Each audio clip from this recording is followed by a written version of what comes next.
2% of the parents here try it out. After someone getting pregnant tries to force that girl to go back to school, but the girl themselves refuse.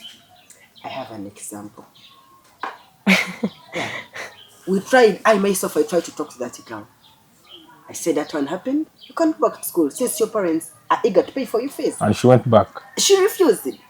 Now Why you see, is that is that? the issue that I want us She to talk refused it. about. There is Hold on, more of a before we belief. continue, I have a question. Last time when I was here, you guys like had teen moms at the Yes. school. Do you guys still have them? Completed the senior 4 and went. They left. No, they completed and passed highly. Sure. Where are they today? Actually, one is going to a faraway sponsorship. Sponsorship. She did sciences. She did science. One has gone to Chambogo University, Oh.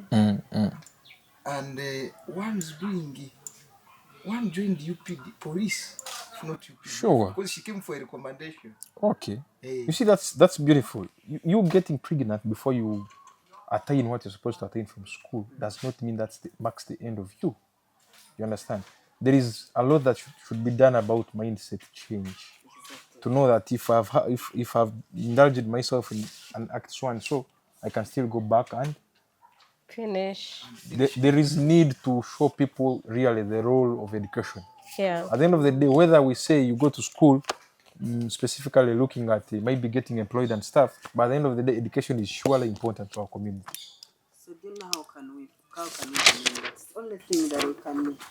I think there should be much sensitization Exactly. on parents and these students who get pregnant when they're still schooling. That's what they call communication. Yeah. Communication. You have to communicate to both generations. Very true. Very true. about That is a good one. education. And also you need to have breakthrough to give these learners, to give yourselves or learners a breakthrough to talk to them about certain issues. Like on assemblies, we've been talking to you. And most of these people think we are abusing them, but when we are talking to you now, the truth which we meet there now. We talk to you either through exposing you, such that you stop the bad acts.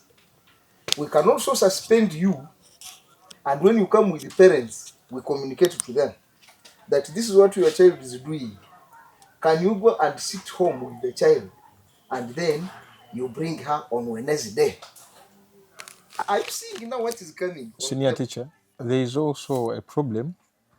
There is a very huge marked gap Yes. between our students, especially I'm talking about people here, a marked gap between the students and parents. I don't know how that gap can be narrowed. The gap comes because the children drive the parents. Sure. Yes. How is that? Now let me explain to you, if I can break it through. A child will say, Dad, I'm not eating this food. For example, I have ulcers. The parent will rush for matoke for 2 to 3 days or a month. When matoke gets over, this one is already used to matoke. What do you expect that girl boy to go for? Number 2, when it comes to schools, I'm changing school. I'm changing school. Why? I have seen so and so's daughter changing school. I'm also changing school. I think that's right. Do you think it's a competition? So Like, what is how it? can it be resolved? Now, Let's say peer influence. now that one is getting narrowed. Now it is narrowing. Why is it education that's narrowing We that? have, in fact, if I were Kenyan, and it used to have community meetings, religious meetings, leadership meetings, political, and also school meetings. In the schools where those ones were carried out, starting from 2013 up to date, people are now calm.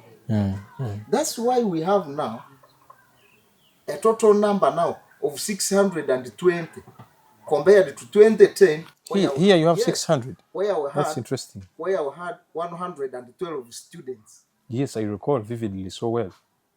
I recall. Have known the value of education. They are starting to know now. We have also sensitized in parents' meetings. So you do have parents meeting. Yes. How often? Like we are 2 times a year. 2 times a year. Twice a year. Because you have but also class meetings, class parents meetings we always have. Class may have a meeting specifically to see the progress of learners. In that meeting, there is sensitization. Also the board, because at the AGM, we need to sensitize these meetings, these parents. We make a minute. And also the rules and regulations that govern the parents and the learners. I like that. So, I think we've said it all, Yeah. and we've come really to the end of our session. We thank you for the time you've been able to afford us. I have a question. Here comes the parent whose daughter has gotten pregnant at first. And that parent did whatever it takes and takes the daughter back to school. The same daughter gets pregnant again. What advice do you give that parent? A daughter who gets impregnated twice, the advice I would give to the parent.